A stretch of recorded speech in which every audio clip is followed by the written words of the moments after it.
Bismillahirrahmanirrahim. Bisa kita sederhanakan, ini saya kasih logika. Walillahil mathalul a'la, Allah memiliki perumpamaan yang lebih tinggi. Allah mengatakan, Nabi mengatakan dalam hadisnya, "Lallahu arhamu bi ibadi min hadi bi waladiha." Allah lebih sayang kepada hamba-hambanya daripada seorang ibu terhadap anaknya.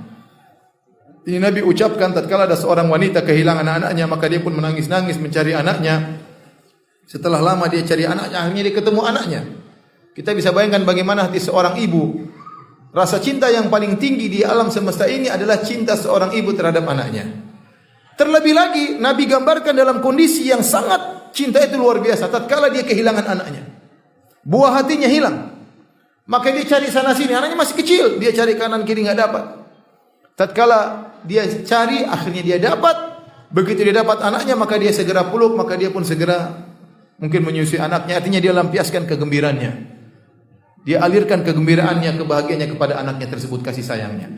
Waktu para sahabat melihat kondisi ini, kata Nabi SAW, "Lallahu arhamu bi ibadihi min hadi bi waladihi." Allah lebih sayang kepada hamba-hambanya daripada ibu ini kepada anaknya. Agar anda tahu bahwa Allah sangat sayang kepada anda. Nah sekarang kita sebagai orang tua, kalau anak kita nakal, kita mungkin jengkel. Anak kita kabur dari rumah, mungkin kita jengkel, ya.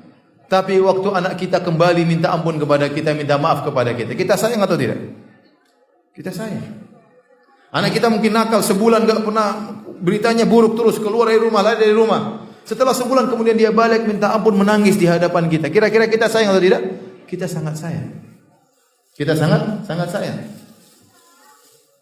Apalagi Allah Subhanahu wa taala yang hambanya tadinya bermaksiat kepadanya kemudian kembali kepada Allah Subhanahu wa taala, maka Allah sangat mencintai ibadah taubat kepada Allah Subhanahu wa taala.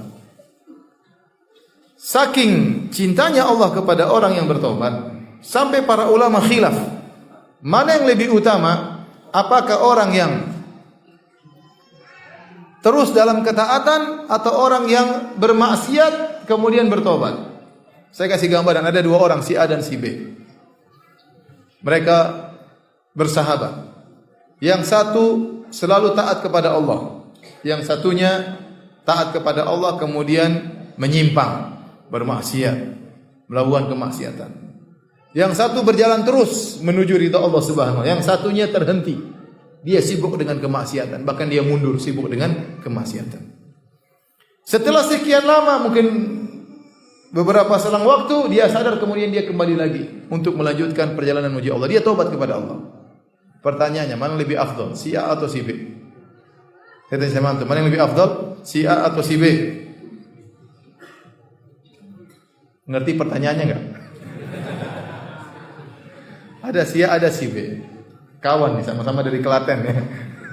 Si A selalu taat kepada Allah, sholat, ngaji, bakti sama orang tua. Si B juga demikian, tapi tengah jalan dia bermaksiat, ketemu dengan kawan-kawan Muhammad, kemudian dia mungkin pacaran, mungkin dia nonton film porno, mungkin dia berzina, mungkin yang lainnya. Kemudian setelah itu dia sadar kembali. Si A sudah terus melanjutkan perjalanannya. Ketika dia kembali, dia bertobat kepada Allah. Sekarang mana lebih afdal, si A atau si B?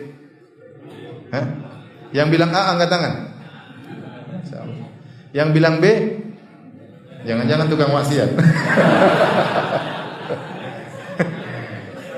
Ada khilaf di kalangan para ulama, mana lebih afdal, si A atau si B.